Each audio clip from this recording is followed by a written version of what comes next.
Hello बच्चों, स्वागत है आपका अपने यूट्यूब चैनल ऑथेंटिसिटी क्लासेस पढ़ना में।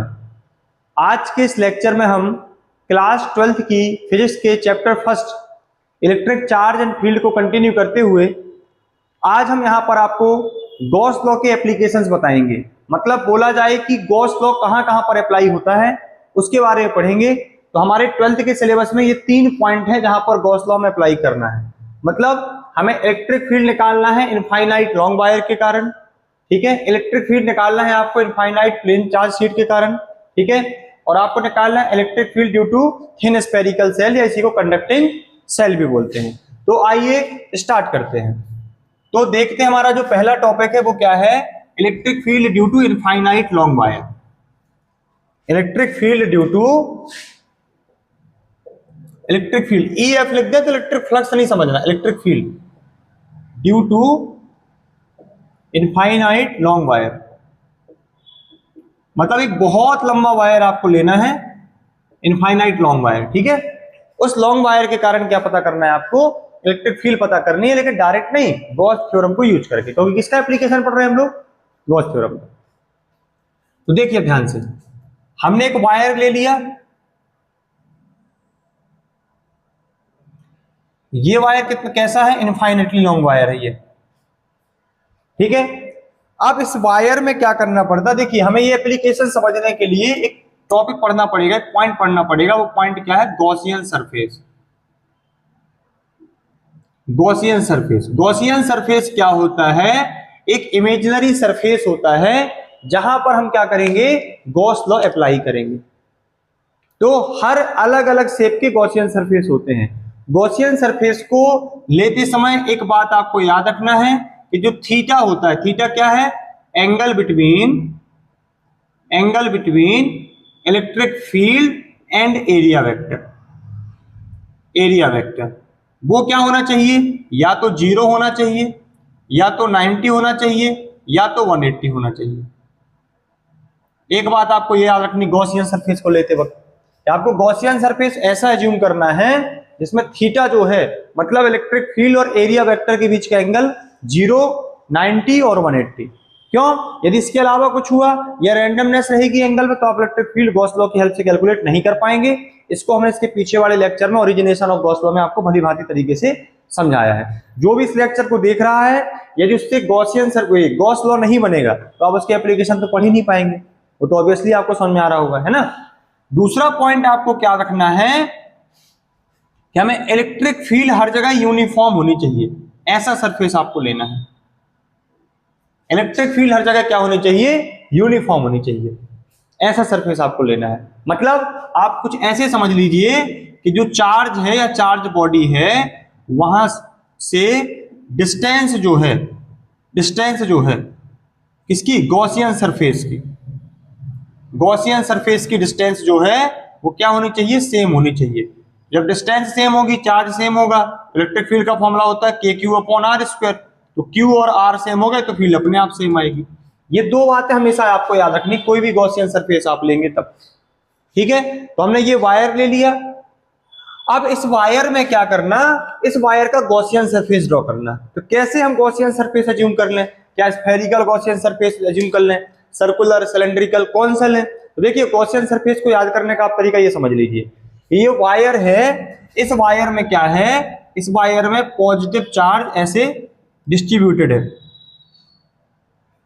पॉजिटिव चार्ज ऐसे डिस्ट्रीब्यूटेड है, और हमने इसकी इफेक्टिव लेंथ मान लीजिए L लेंथ यूज करनी है हमें। तो कैसे, देखिए ये आप ये समझ लीजिए कि ये कोई लाइट है, ट्यूब लाइट है जिसमें चारों तरफ से लाइट निकल रही है। ये कांच की पूरी लाइट है, इसमें लाइट कैसे निकलेगी, इस तरफ ऐसे ऐसे ऐसे ऐसे, मतलब रेडियली आउटवर्ड्स, बाहर की तरफ क्या निकलेगी, लाइट निकलेगी। निकलेगी कि नहीं निकलेगी। तो ऐसे ही आप इसमें समझ लीजिए कि ये पॉजिटिव चार्ज हैं। हमको पता है पॉजिटिव चार्ज की फील्ड ऐसे रहेगी, यहां भी रहेगी, सामने की तरफ भी रहेगी, इस तरफ भी रहेगी, अंदर की तरफ भी रहेगी, ऐसे भी रहेगी, ऐसे भी रहेगी। मतलब पॉजिटिव चार्ज की फील्ड हर तरफ रहेगी, रहेगी कि नहीं रहेगी। तो हम कैसा शेप एज्यूम करें, आप देख पा रहे होंगे, यदि ये टॉर्च है या लाइट कोई ट्यूब लाइट है, इससे निकलने वाली लाइट का यदि आप ऐसे टॉप व्यू देखेंगे तो आपको सिलेंड्रिकल दिखेगा। कैसा दिखेगा, सिलेंड्रिकल दिखेगा। इसका मतलब आप इस लॉन्ग वायर के ड्यू टू जो आप गॉसियन सरफेस लेंगे इसके कारण या इसके लिए जो गॉसियन सरफेस लेंगे वो कैसा गॉसियन सरफेस एज्यूम करेंगे हम? Cylindrical Gaussian surface. कौन सा गॉसियन सरफेस यूज करेंगे? सिलेंड्रिकल। और ऐसे सिलेंड्रिकल करेंगे कि सिलेंडर का जो एक्सेस है वो अलोंग टू द वायर आना चाहिए, मतलब दोनों तरफ एक सा होना चाहिए सिलेंडर, आधा आधा। ये सिलेंड्रिकल गॉसियन सरफेस हमने क्या कर लिया? एज्यूम कर लिया। हमने कहा ना गॉसियन सरफेस एक इमेजिनरी सरफेस होता है जो आप गॉस लॉ को अप्लाई करने के लिए लगाते हैं, ठीक है। गॉस लॉ क्योंकि क्लोज लूप पे क्लोज उस पे लगता है कि कोई भी क्लोज सरफेस पर जो इलेक्ट्रिक फ्लक्स होता है वो charge enclosed divided by epsilon not के होता है। इसको पहले क्लोज तो करना पड़ेगा ना, हमने क्लोज कर लिया। अब हमने क्या कर लिया, देखिए ये पॉजिटिव चार्ज इसके अंदर ये भरे हुए हैं ऐसे, ये पॉजिटिव चार्ज ऐसे भरे हुए हैं। तो हमें किनसे मतलब है? जितने चार्ज गॉसियन सरफेस के अंदर बंद है, ये तो आपको पता होगा ना। तो हमने इसकी लेंथ को क्या एज्यूम कर लिया भैया? एल। इसकी लेंथ को हमने एल एज्यूम कर लिया ये, और इसकी जो रेडियस है ये रेडियस, ये क्या एज्यूम कर ली? आर। तो आप ऐसे में भी क्या कह सकते? आर। ऐसे में भी क्या कह सकते? आर। इस साइड भी क्या कह सकते? आर। हर जगह क्या हो जाएगी? आर हो जाएगी, ठीक है। मतलब आप ऐसे समझ लीजिए कि ये चारों तरफ सिलेंडर बना हुआ है, तो हर जगह रेडियली वो रेडियस जो होगी वो क्या होगी? आर आर आर, और वो हमेशा परपेंडिकुलर होगी बाहर की तरफ। मतलब हम ये कह सकते हैं कि वायर से परपेंडिकुलर डिस्टेंस क्या है? आर।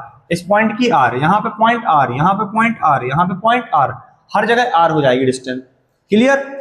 तो देखिए इसमें जो चार्ज है वो क्या है? लेंथ के रिस्पेक्ट में डिस्ट्रीब्यूटेड है। तो जब चार्ज का डिस्ट्रीब्यूशन लेंथ के रिस्पेक्ट में होता है तो उसको क्या बोलते हैं? उसको बोलते हैं क्या?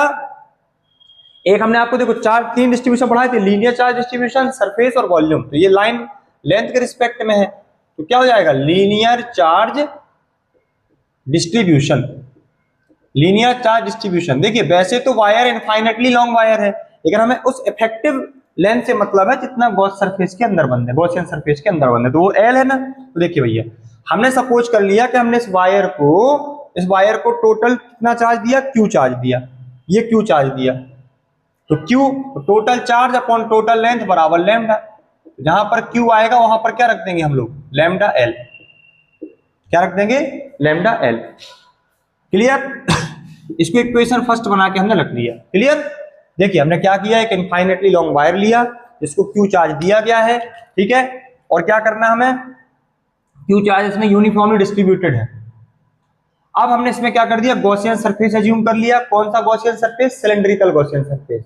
हमने बताया कि आपको गॉसियन सरफेस लिखते समय एक बात याद रखनी है, आप ये देख लीजिए, यहां से ये डिस्टेंस, यहां से ये डिस्टेंस, यहां से ये डिस्टेंस, हर जगह की डिस्टेंस सेम है और चार्ज हर जगह एक साथ डिस्ट्रीब्यूटेड है। इसका मतलब फील्ड हर जगह एक सी है। एंगल कितने डिग्री का बन रहा? तो आप ये देखिए, ये मान लीजिए सिलेंडर है, तो इसके अंदर मान लो एक रॉड रखी होती, तो ये इसका एरिया वेक्टर कहां जा रहा? आपकी तरफ जा रहा, सामने की तरफ, और इससे पॉजिटिव चार्ज की फील्ड भी सामने की तरफ, तो थीटा 0 बन रहा। ऊपर वाले में देखिए इसका एरिया वेक्टर ऊपर जा रहा, फील्ड लेकिन ऐसे जा रही, तो थीटा 90 बन रहा। हमने कहा ना थीटा या तो 90 हो, थीटा या तो 0 हो, थीटा या तो 180 हो। हमने 90 और 0 से सेटल कर लिया इसको। क्लियर? तो ये हो गया। अब देखिए भैया ध्यान से, अब क्या लगाना हमें? अब हम फ्लक्स निकालेंगे तीनों अलग अलग सरफेस से। तो हमने इस सरफेस का नाम दे दिया S1, इस दूसरे कर्व्ड सरफेस का नाम दे दिया S2 और तीसरे वाले का नाम दे दिया S3। ठीक है? तो देखना भैया, फ्लक्स थ्रो S1 के थ्रो फ्लक्स निकालो भैया। क्या निकल के आएगा? फ्लक्स φ1 बराबर, φ1 मतलब पहले वाले के लिए क्या हो जाएगा? E dot S1। तोड़ेंगे भैया तो क्या हो जाएगा? ES1 cos। अब ध्यान से देखिए, ये रॉड है चार्ज रॉड, तो इसकी फील्ड कहां होगी? इस तरफ, हर एक पॉइंट पे फील्ड ऐसे रहेगी, ऐसे रहेगी फील्ड। पॉजिटिव चार्ज की field away from the charge आती है। और इसका जो एरिया वेक्टर है, इसका जो एरिया वेक्टर है टॉप का, ये कहां देख रहा? ऊपर की तरफ। तो एरिया वेक्टर ऊपर, फील्ड ऐसे, एरिया वेक्टर ऊपर, फील्ड ऐसे। कितने डिग्री का एंगल बन रहा? 90। तो cos 90, cos थीटा होता cos 90, cos 90 0 हो गया तो φ1 0 हो गया। फिर नीचे वाले को देखिए, फ्लक्स थ्रो S2, क्या निकल के आएगा? ये भी 0 होगा। कैसे? देखिए इसका एरिया वेक्टर कहां है? नीचे। इलेक्ट्रिक फील्ड हर एक पॉइंट पे इस तरफ है, इस तरफ है, सामने है, कहीं भी रहे, थीटा 90 बन रहा, cos 90 फिर 0, फिर क्या निकालना हमें, फ्लक्स थ्रू S3। S3 कौन सा सरफेस है भैया, कर्व्ड सरफेस है ना। एक मिनट, क्या लिखेंगे,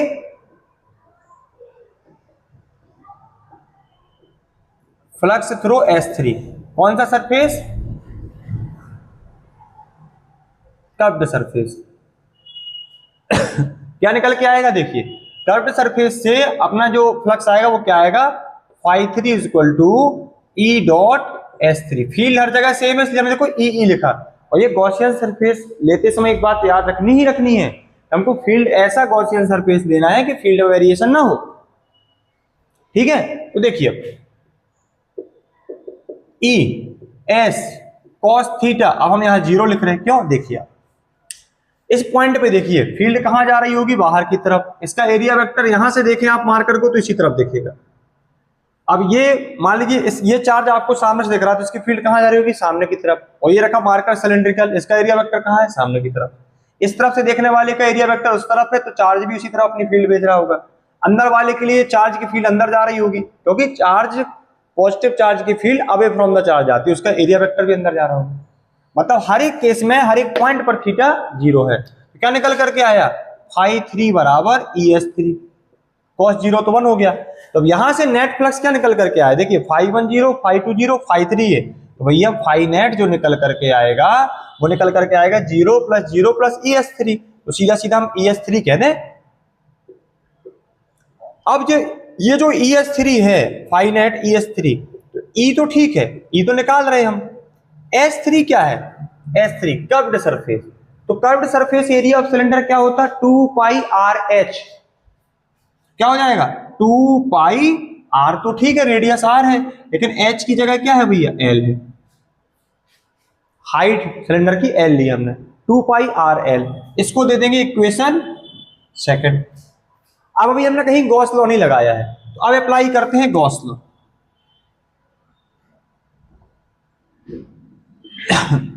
गॉस लॉ में क्या रहता, फाई नेट बराबर Q अपॉन एप्सिलॉन नॉट। हमने टोटल चार्ज को Q माना था कि कितना चार्ज बंद है इसमें, ठीक है, Q अपॉन एप्सिलॉन नॉट। इसको दे दो इक्वेशन थर्ड।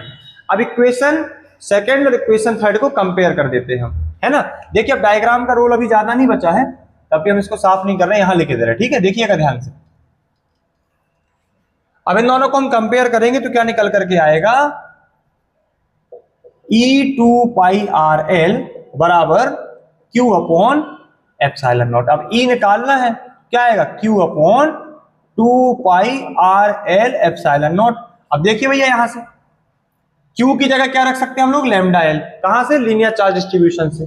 तो E इज इक्वल टू आएगा lambda L upon 2 pi RL epsilon nought. L से L कैंसिल हो गया, तो E बराबर आ गया क्या, lambda upon 2 pi epsilon nought R। ये क्या निकल करके आ जाएगी, इलेक्ट्रिक फील्ड। किसकी electric field, due to infinite long wire के कारण हर एक पॉइंट पर जो फील्ड होगी वो इतनी निकल करके आएगी। और यहां पर क्या, लैम्डा आपको पता है क्या है, लीनियर चार्ज डेंसिटी है, ये 2 तो कांस्टेंट है, पाई कांस्टेंट है, एप्सिलॉन और परमिटिविटी है, ठीक है। और R क्या है, R है रेडियस। तो अब रेडियस से अच्छा आप ऐसे याद रख लें कि वायर से परपेंडिकुलर डिस्टेंस है R। वायर से, जिस वायर की फील्ड आप पता कर रहे हैं उसमें जो R लेंगे वो क्या लेंगे, परपेंडिकुलर डिस्टेंस। तो कई बार आप ऐसा लिखा भी देखेंगे, देखिए ऐसा R परपेंडिकुलर। मतलब अब आपसे कोई पूछ ले कि इस वायर के कारण यहां पर फील्ड बताओ, तो आप ये डिस्टेंस दे देता कई बार को, तो आप डायरेक्ट ये वाली वैल्यू मत रखाना, आप ये निकालना वैल्यू, परपेंडिकुलर डिस्टेंस निकालना।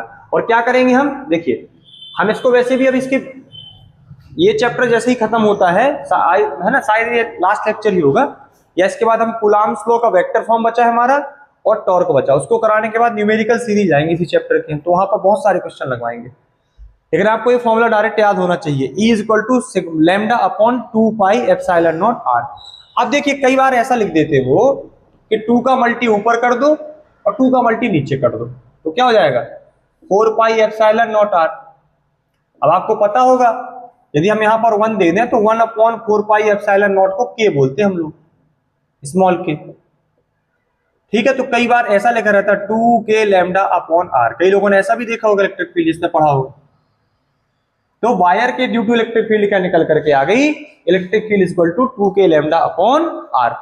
क्या निकल करके आ गई, electric field equal 2k lambda upon R. क्या किया हमने, एक वायर लिया, सिलिंड्रिकल गॉसियन सरफेस लिया, तीनों सरफेस से, देखो इसका इस सरफेस से, कर्व्ड सरफेस से, नीचे वाले सर्कुलर सरफेस से, तीनों से फ्लक्स निकाला, जिसमें से 2 फ्लक्स हमारे जीरो हुए, तीसरा फ्लक्स निकल के आया।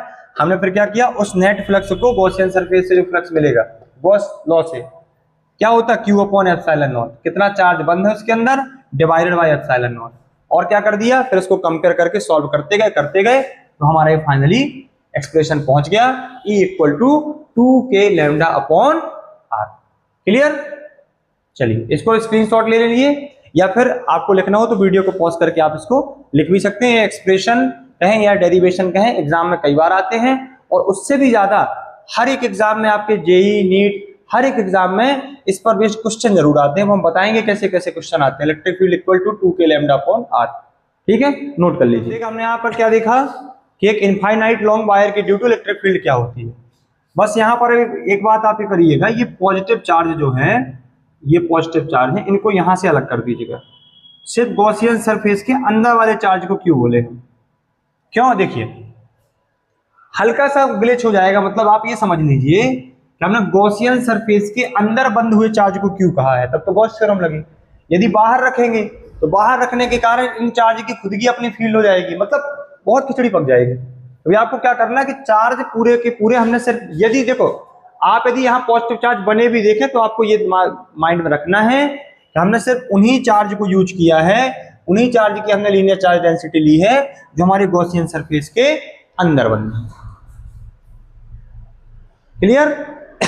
चलिए अब नेक्स्ट डेरिवेशन है हमारा, क्या है next derivation, electric field due to infinitely charged plane sheet. एक प्लेन शीट है जो इनफाइनेटली चार्ज हुई है ना, इनफाइनेटली लेंथ की चार्ज प्लेन शीट है, उसके कारण क्या निकालना हमको, इलेक्ट्रिक फील्ड निकालना है। तो देखिए ये रही वो शीट,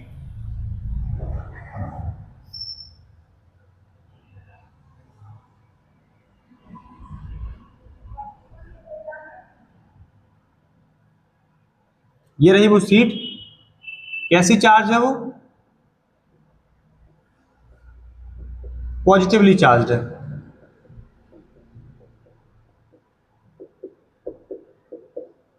ये अब देखिए प्लेन शीट है वो दिख ही रहा है।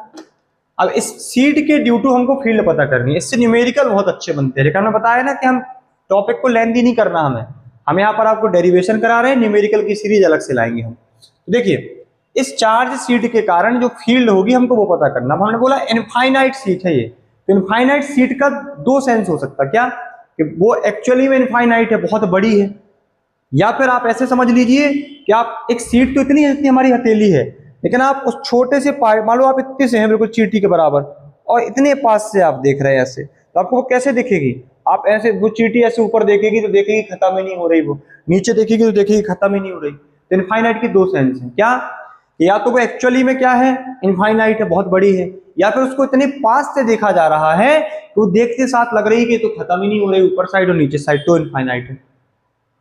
क्लियर। तो हमें क्या करना, अब इस चार्ज शीट के ड्यू टू क्या पता करना है, इलेक्ट्रिक फील्ड। इसके लिए क्या करेंगे हम, देखिए इसके लिए हम गॉसियन सरफेस, इसके लिए भी सिलिंड्रिकल गॉसियन सरफेस लेंगे। ये ले लिया हमने वो cylindrical Gaussian surface, cylindrical Gaussian surface ले लिया, और हमने ये मान लिया कि इसके अंदर की जो चार्ज डेंसिटी है, देखिए शीट की जो चार्ज डेंसिटी है वही, अब ये थोड़ी चेंज होगी भैया, वो यूनिफॉर्मली चार्ज है।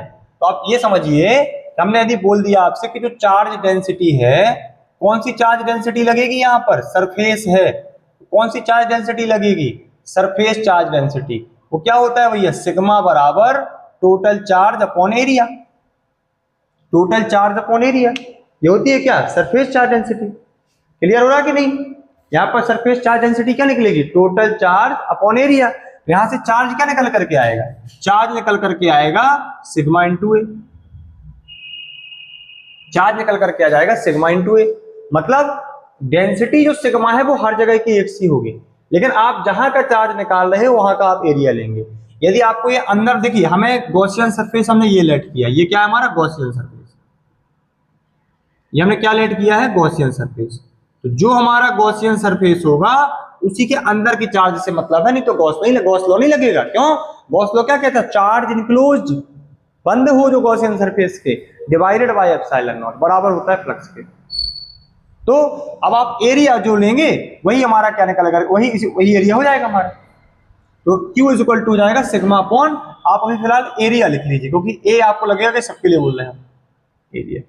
क्लियर? या ए ही रहने दीजिए, समझिए बात को। हम कौन सी चार्ज डेंसिटी ले रहे हैं, ये वो कौन सा चार्ज लिया हमने? सरफेस के अंदर वाला चार्ज। इस गॉसियन सरफेस में कितना चार्ज बंद है, हमने वो वाला चार्ज निकाला है। क्लियर? तो अब देखिए, इस गॉसियन सरफेस के 3 सरफेस हैं, एक ये सरफेस एरिया निकलेगा, एक ये सरफेस है और एक सामने है। अब वही सिलेंडर लास्ट वाले डेरिवेशन से ऐसे ऐसे था पहले, अब ऐसे हो गया, ये कर्व वो हो जाएगा हमारा सर्कुलर। इसका एरिया निकालेंगे, एरिया वेक्टर, इससे फ्लक्स निकालेंगे, यहां से निकालेंगे और एक सामने से, ये सामने भी है, ऊपर भी है, इस तरफ भी है। तो देखिए क्या करेंगे हम निकालेंगे, इसको बोल दिए हम S1, इसको बोल दिए S2 और इस बीच वाले को बोले दे रहे हैं कर्व्ड सरफेस एरिया को S3, तो हम यहाँ पर S3 लिखे दे रहे हैं। क्लियर? तो देखिए हम निकालते हैं फ्लक्स थ्रू S1, क्या निकल करके आएगा? φ1 बराबर E डॉट, और हमने ये एज्यूम कर लिया कि इनका जो एरिया ऑफ क्रॉस सेक्शन है वो A है। एरिया ऑफ क्रॉस सेक्शन क्या है? A है। Area of cross section A है। तो देखिए φ1 बराबर हो जाएगा E A cos 0। क्यों भैया? φ1, अब आप कहेंगे देखिए आपको लगेगा S1 क्यों नहीं लिख रहे, तो लो भैया E S1 cos 0। E electric field, देखो इलेक्ट्रिक फील्ड कहां जाएगी? इस पॉजिटिव चार्ज की फील्ड। अब ये प्लेट ऐसे रखी है भैया, ऐसे देखो, ये प्लेट ऐसे रखी है, ऐसे, इसकी फील्ड कहां जाएगी? इस तरफ। सिलेंडर ऐसे सेट है, देखो ऐसे सिलेंडर सेट है ऐसे, तो ये फील्ड कहां जाएगी इसकी? इस तरफ। और इस सिलेंडर का ये वाला सर्कुलर वाला पार्ट का एरिया वेक्टर कहां जाएगा? इसी तरफ। थीटा 0, तो क्या निकल करके आएगा? φ1 बराबर E, और S1 क्या है? सरफेस एरिया, उसको हमने A बोला है, cos 0 1 होता है। फिर निकालेंगे हम लोग फ्लक्स थ्रू S2, क्या निकल करके आएगा? φ2 बराबर E S2 cos 0। क्यों? अब सीट में इस तरफ भी चार्ज है, तो इस तरफ का चार्ज, इस तरफ की फील्ड, इसी तरफ का एरिया वेक्टर, देख लीजिए। तो φ2 E S2 को हम बोल रहे हैं, इसमें भी एरिया A ले लिया हमने क्रॉस सेक्शन का, cos 0 1 होता है, ये इक्वेशन सेकंड। फिर निकालेंगे हम फ्लक्स थ्रू S3। S3 क्या है हमारा? Curved surface area. अब आप एक बात नोटिस कीजिए, मैं आपको विजुअलाइज कराता हूं।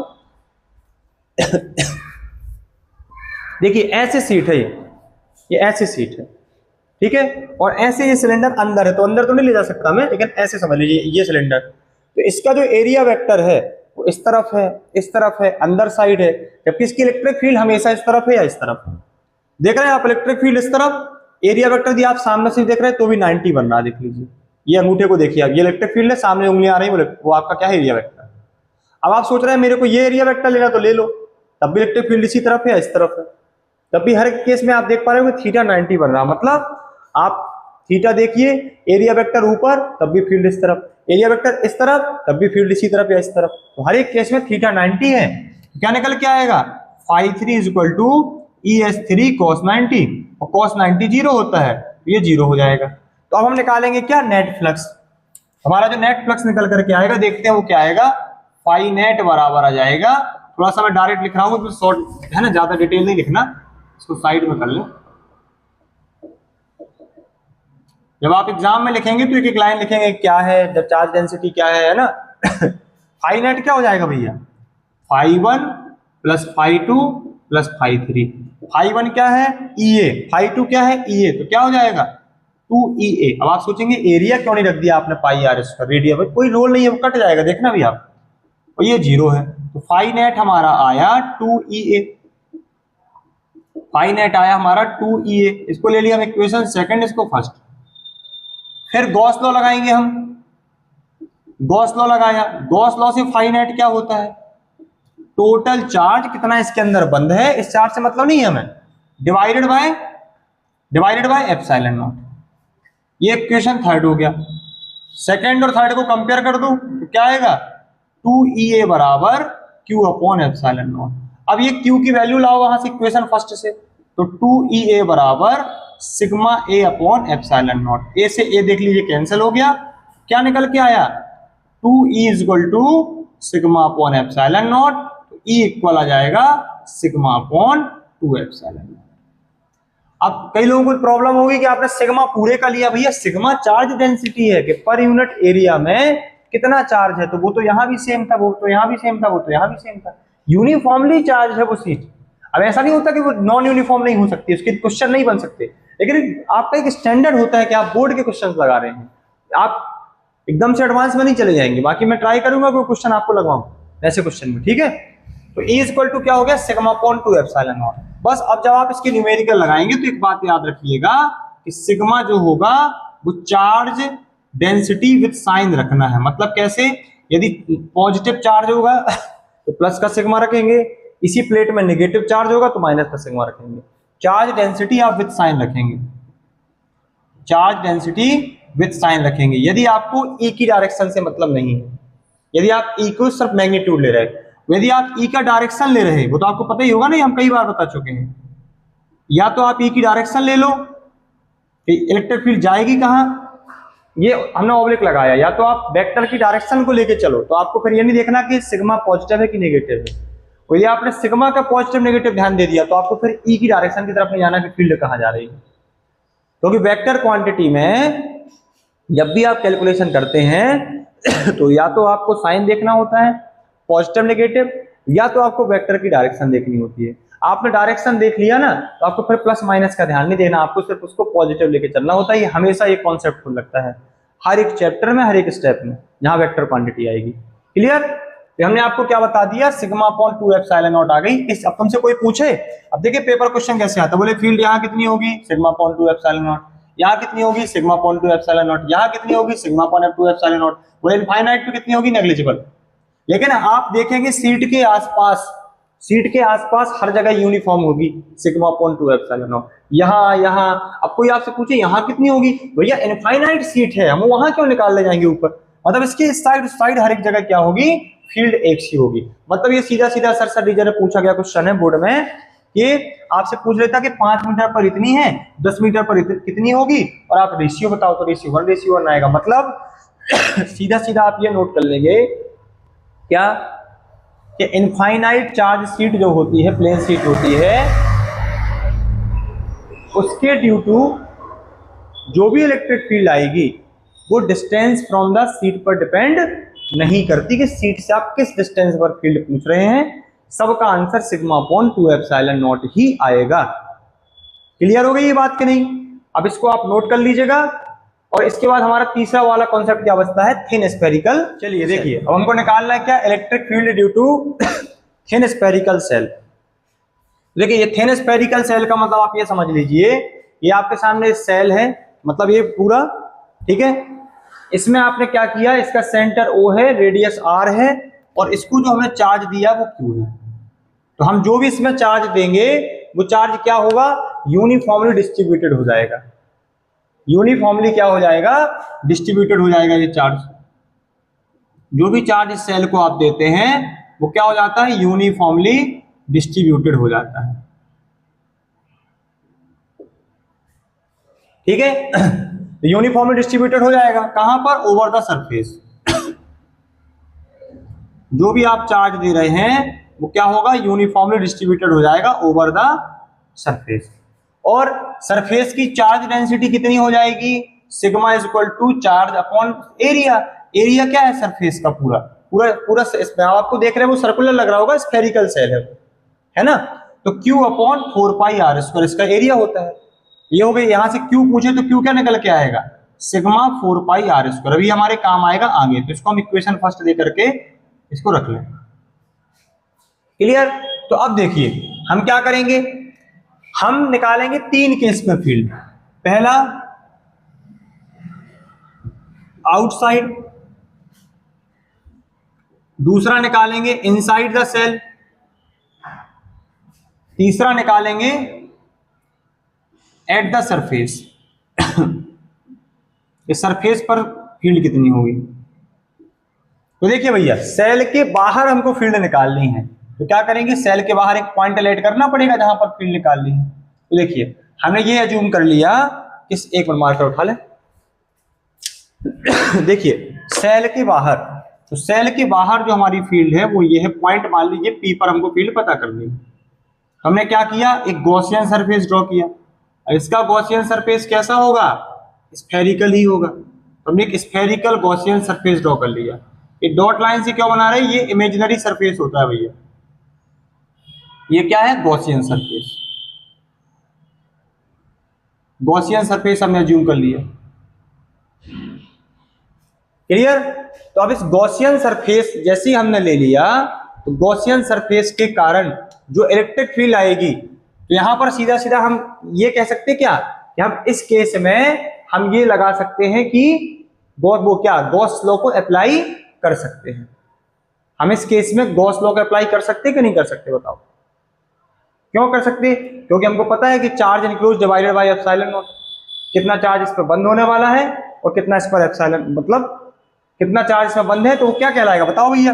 ये क्यू चार्ज है, ये क्यू चार्ज सरफेस पर फैला हुआ है, लेकिन इस रेड वाले पोर्शन के तो अंदर बंद है ना। तो कोई आपसे पूछे गॉसियन सरफेस के अंदर कितना चार्ज बंद है, तो आप पूरा का पूरा नेट चार्ज क्यू बताएंगे। तो हमने क्या बोला, हम पहले निकाल रहे हैं आउटसाइड। तो आउटसाइड मान लीजिए आपने ये ले लिया कि यहां सेंटर से इसकी जो डिस्टेंस है, इस पॉइंट पी की जो डिस्टेंस है वो है आर। तो क्या स्मॉल आर इस केस में रेडियस से बड़ा नहीं है, ये आउटसाइड कहलाएगा। जब हम अंदर जाएंगे, मान लो हम यहाँ पॉइंट लेंगे तो वो छोटा हो जाएगा रेडियस से, और जब सरफेस पर लेंगे तो रेडियस बराबर हो जाएगी किसके, उस डिस्टेंस के। आर स्मॉल आर यहाँ पर डिस्टेंस का काम कर रहा है सेंटर से, और कैपिटल आर रेडियस है, वो फिक्स है। कैपिटल आर यहाँ पर रेडियस है। हम निकालते हैं आउटसाइड, ठीक है। तो देखिए आउटसाइड पर फील्ड कैसे निकालेंगे, हमें पता है फ्लक्स बराबर होगा, फ्लक्स बराबर हमने ये फॉर्मूला पढ़ा था, ई डॉट डी एस का integration. E dot D S का इंटीग्रेशन कर दो, सरफेस इंटीग्रेशन, तो क्या निकाल आता है, फ्लक्स निकाल आता है, ठीक है। तो देखिए ये फाई ई कह सकते हैं आप, electric flux phi E equal to, देखिए ई डॉट डी एस। तो भैया आप ये देखिए, इस पॉइंट से ओ से हर एक जगह की डिस्टेंस आर है। इस गॉसियन सरफेस के हर एक पॉइंट पर आप देखिए डिस्टेंस कितनी होगी, आर। चार्ज हर जगह क्यू है, मतलब फील्ड हर जगह सेम आएगी। तो हम क्या कर दें, ई डी एस कॉस, हमने जीरो कैसे लिख दिया, देखिए जैसे सेंटर है, ये बॉल है पूरा घेरे हुए उसको, सेंटर से ये distance R, small R small R small R radius है, क्योंकि चार्ज पूरा का पूरा क्यू है, चार्ज तो क्यू है। तो जब चार्ज और डिस्टेंस दोनों बराबर है तो फील्ड बराबर ही होगी।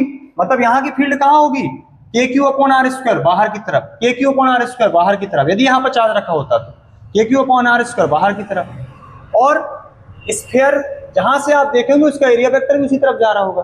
जैसे आप यहां से देख रहे हो तो एरिया वेक्टर यहाँ आएगा, फील्ड इसी तरफ आएगी। यहां से देख रहे हो एरिया वेक्टर इसी तरफ आएगा, फील्ड इसी तरफ आएगी। इस बात का मतलब cos जीरो होगा। तो क्या निकल के आया, phi E is equal to electric flux equal, अब आप ये नहीं बोला जाना कि पीछे फाई क्यों लिखते थे, यहाँ फाई ई क्यों लिख रहे हैं, नोटेशन है वो, है ना। ई को बाहर लाइए, cos जीरो 1 है, हो जाएगा ds। अब ds कौन सा लेंगे, सरफेस एरिया कौन सा लेंगे यहाँ पर। अब गलती बच्चे क्या कर देते हैं, तो ये वाला सरफेस एरिया लेते ग्रीन वाला, जबकि ग्रीन नहीं लेना है, हम आउटसाइड निकाल रहे हैं। तो आउटसाइड के लिए हमने ये सरफेस यूज किया, कौन सा, गॉसियन सरफेस। गॉसियन सरफेस कैसा है, वो भी स्फेरिकल है। तो एरिया लेकिन इसका लेंगे कौन सा, गॉसियन सरफेस का एरिया। तो ds जुड़ करके पूरा का पूरा s बनाएगा, और s कौन सा लेंगे हम, गॉसियन सरफेस का। क्या निकल करके आएगा, 4 पाई आर स्क्वायर तो होता लेकिन छोटा वाला। अब लगा दीजिए इसके बाद गॉस थ्योरम।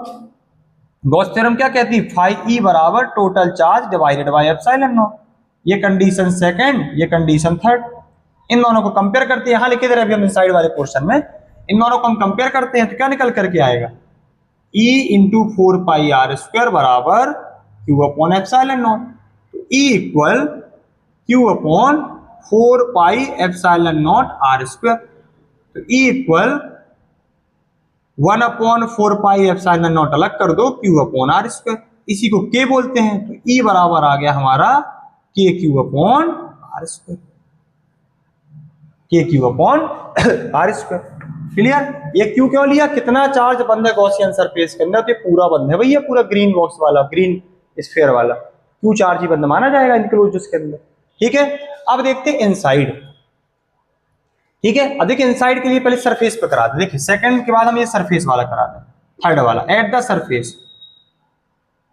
जब भैया सरफेस पर आएंगे तो सरफेस पे क्या होगा, सरफेस पर ये गॉसियन सरफेस सरफेस के ऊपर रख जाएगा, तो स्मॉल आर ही कैपिटल आर बन जाएगा, बस कुछ नहीं, अलग से थोड़ी निकालना। क्या आएगा इलेक्ट्रिक फील्ड, के क्यू स्मॉल के लिए ना upon capital R square, surface की फील्ड निकल आई। तीसरा केस इनसाइड, यानी आर स्मॉल है किससे, ये देखिए भैया अंदर बना है एक गॉसियन सरफेस, तो हमने एक पॉइंट ले लिया एस या पॉइंट ले लिया एम, इस पॉइंट एम पर फील्ड पता करनी हमें, तो क्या करेंगे हम यहां पर एक गॉसियन सरफेस ड्रॉ करेंगे, वो भी स्फेरिकल ही बनेगा। अब हमारे लिए आर का काम ये करेगा तीसरे केस में इनसाइड के लिए, भैया बाकी सब तो ठीक है, यहां तक वही रहेगा, सरफेस एरिया वही रहेगा, यहां तक बिल्कुल कॉपी करेंगे आप, लेकिन जब चार्ज ही नहीं है इनसाइड, देखिए आप अंदर जो नेट चार्ज है, नेट इनक्लोज्ड चार्ज जो है वो कितना है स्फीयर के अंदर, वो 0 है। इस ग्रीन वाली बॉल के अंदर स्फीयर के अंदर कोई चार्ज नहीं है, और जब चार्ज नहीं है तो आप कैसे गॉस थ्योरम लगाएंगे, गॉस थ्योरम क्या कहेगी, फाई ई बराबर enclosed charge 0 upon epsilon not, flux 0, और जब आप इस फ्लक्स को इस फ्लक्स से कंपेयर करेंगे E into 4 pi R square बराबर 0 रखेंगे तो इलेक्ट्रिक फील्ड तो 0 आनी है, इलेक्ट्रिक फील्ड तो 0 ही आने वाली है।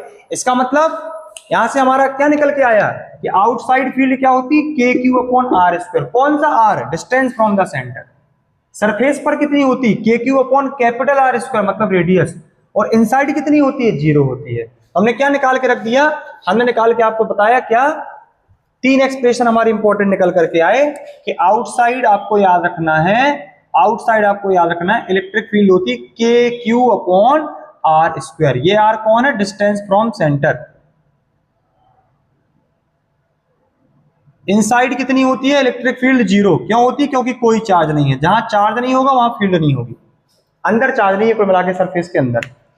और हमारे सिलेबस में सिर्फ ये 2 है, आप एनसीईआरटी में देखेंगे इनसाइड आउटसाइड बस, और सरफेस पे कितना E इक्वल के क्यू अपॉन आर स्क्वायर, ये आर क्या है, रेडियस।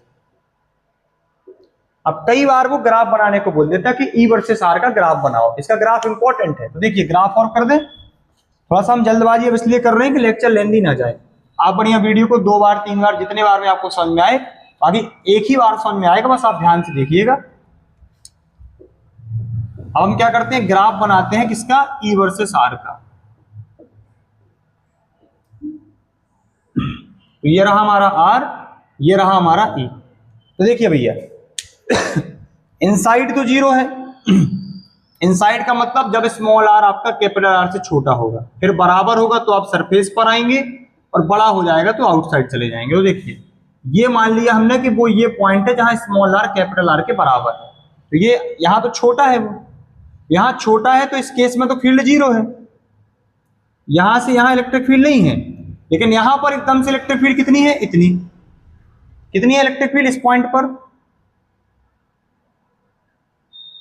आर बराबर आर के लिए फील्ड कितनी है, के Q upon capital R square.